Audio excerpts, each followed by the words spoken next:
Our keynote speaker this evening has had a remarkable career in boxing. Starting off as a writer in 1974, worked for all the major boxing magazines. Then it was into broadcasting. He worked behind the mic at ESPN, USA, MSG, and more. He served as chairman of the New York State Athletic Commission. Then it was on to radio, Sirius XM, working the At the Fight show with Jerry Cooney. So a real quick story about me and Randy. He's never heard this. I went to see my first live fight in 1987 at the USF Sundome. It was in the days that amateur teams of the United States used to hold matches against teams from all over the world. That night, the USA was hosting Russia. The very first fight of the night was a 17-year-old representing the U.S. He faced a veteran Russian named Stanislav Smirnov. Fight went the full 3 rounds. I thought for sure the American had won, but our keynote speaker doing television said, no, the Russian guy won. Well, I was right. I got him. But you may have heard of the gentleman that represented the USA at 17 years of age. Future heavyweight champion of the world, Michael Moorer, and Florida Boxing Hall of Famer.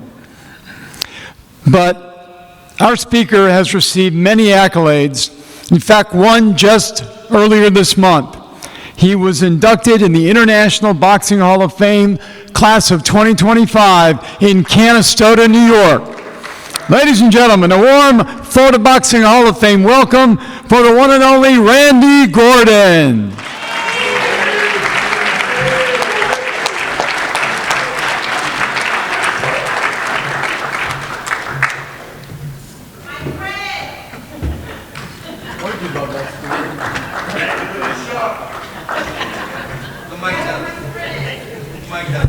See, I get up here and I've got to lower the microphone.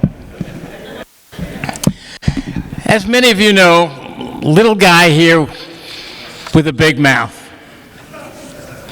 But that's okay. Steve Canton, thank you so much for all you do. Bob Alexander, Dahlia Duran, God, I love your family. I just want to say a few quick shout outs. I have maybe for about 50 years known of Joe King Roman. I just got to meet him and his beautiful family. Love you, champ. The thrills you brought all of us. Thank you so much. Brian Gary, I used to come down here in the 80s on USA Network. What a great referee to be in your presence, and what just a great job you've done. Another Hall of Famer right there. Phil Alessi Jr. God, the last I saw you, you had this ponytail in the back. I had to ask you what happened to that ponytail. Yeah, your wife said, get rid of it. You listened, but she was right. Mark Biro, one of the great ring announcers of all time. I just got to see Mark after about 45 years. I remember when he was doing highlight. And I was at one of the highlight matches, and after it was over, he said,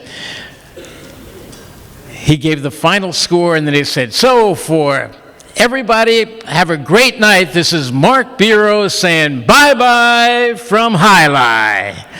One of the great announcers ever. I got to meet, and I've known about him for the longest time. I am so honored to have met Commissioner Shipman. My honor when I get to meet any commissioner, but someone as just wonderful as you are, all the things we've heard about you up in New York, just an amazing commissioner.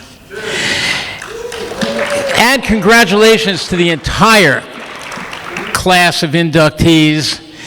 But I want to give a special shout out to a few guys from up in the Northeast. One of the great writers ever, Mike Silver, going in. He certainly deserves it. Russell Peltz, one of the great promoters who have ever graced this sport, belongs in every single Hall of Fame.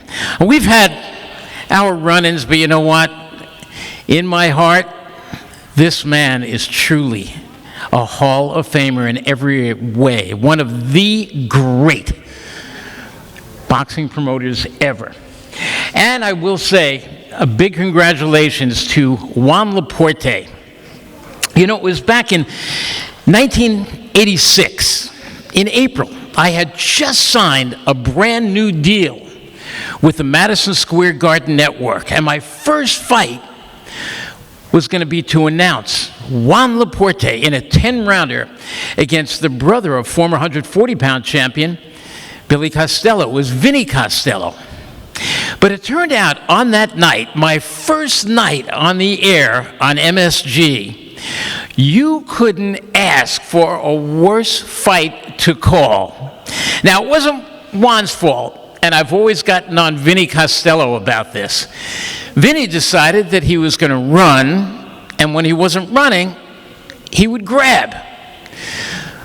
But Juan Laporte, such a great fighter, decided, you know what? I'm not running after you.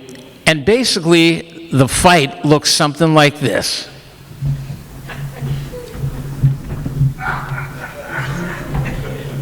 Imagine doing a half hour of commentary on that. And of course, I bashed the hell out of both of them. I'm saying if anybody has sleeping problems, you're at home right now, fast asleep, not even hearing this. After the fight, Juan Laporte's management went to the Garden and told the president of Madison Square Garden Network to fire me. Vinny Costello's management went to Madison Square Garden and said, fire Randy Gordon. I've never had that before. I've had usually one side or the other, but this time both of them on my first night on the air. But the president of Madison Square Garden, Bob Gutkowski, thankfully said, hey guys, if you had to sit and call that miserable fight, you would have called it the same way. Now, this is a weekend of inductions. The word is induction. And over the last several months on Sirius XM radio, I've had, 5 terms for it. People have called up and said, hey, Randy, congratulations on your inclusion. Well, that's kind of right. Hey, Randy, congratulations on being induced into the Hall of... Induced? Am I giving birth to the Hall of Fame? Congratulations on being installed into... Well, yeah, that's kind of right. Then there was this one, and this is the best of all. And remember, the word is inducted. These great people are being inducted tomorrow, not indicted. That really happened. We actually saved it, and every once in a while we play that on the air. Hey, Randy, congratulations on your indictment into the International Boxing. Well, me and my attorney, a whole bunch of attorneys I got here, they're all, I'm going to plea bargain and try to get it down to 20 years. So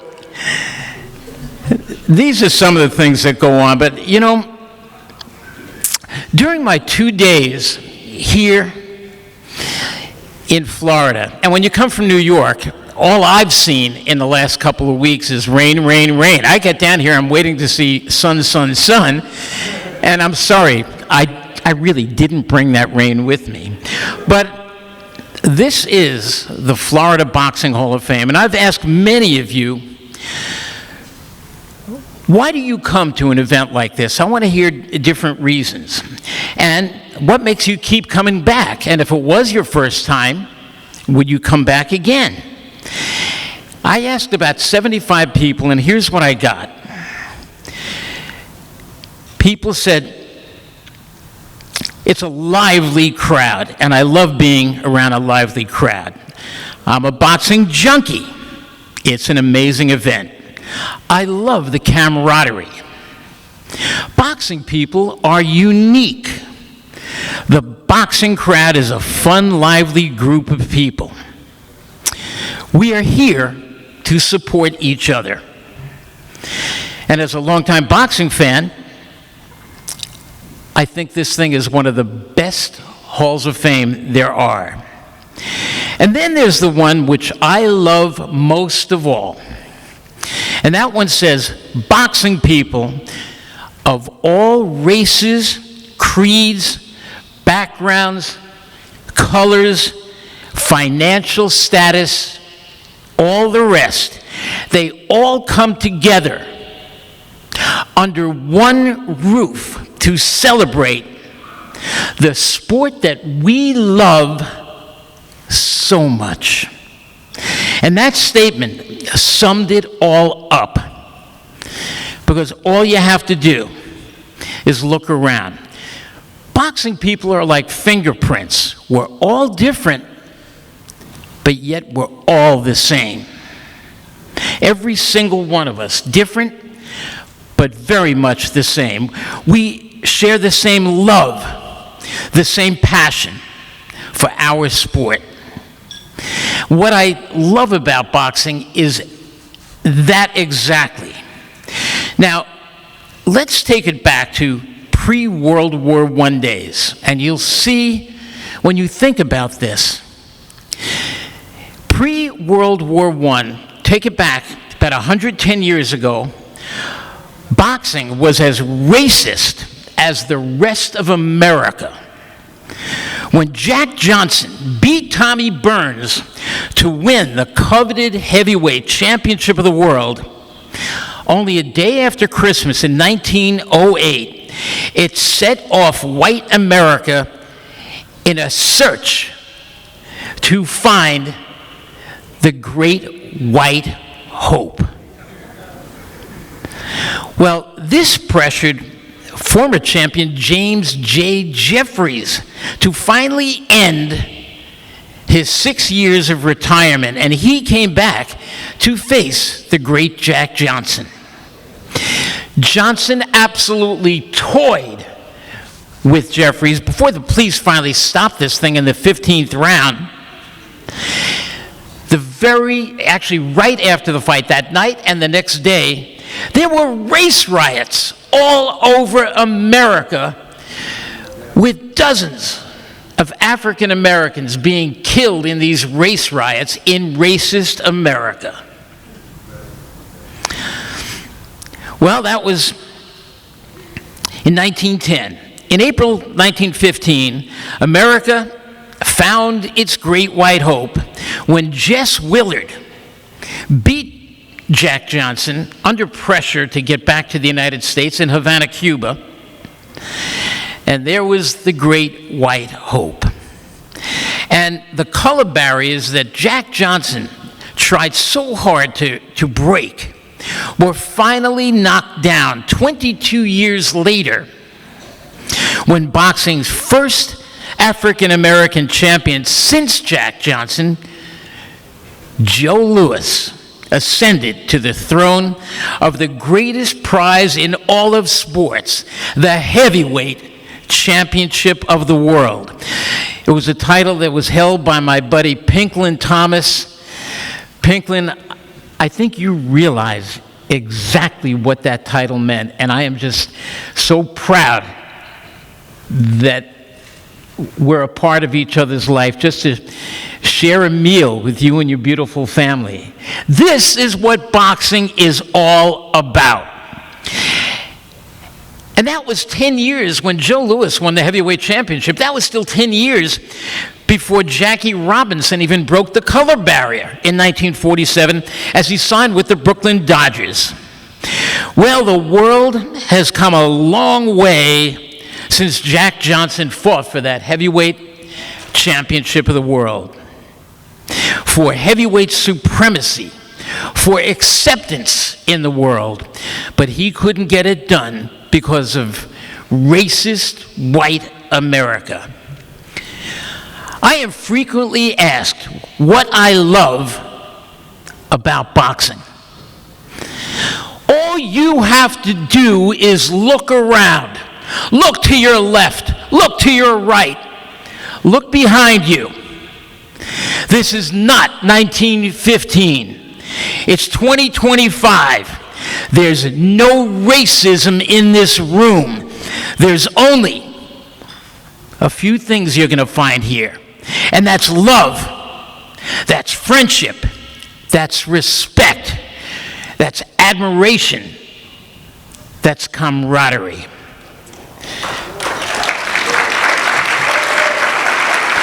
This is boxing, and this is the Florida Boxing Hall of Fame. This is not some stuffy golf club which allows only certain members to join. No, this is boxing. This is the Florida Boxing Hall of Fame. That's what we do. That's who we are. We are the boxing community. We hug each other. My kids had to get used to it because every time I'd walk into a room, in a boxing room, we'd be hugging each other. And they say, why are you hugging people you don't even know? Because that's what we do in boxing.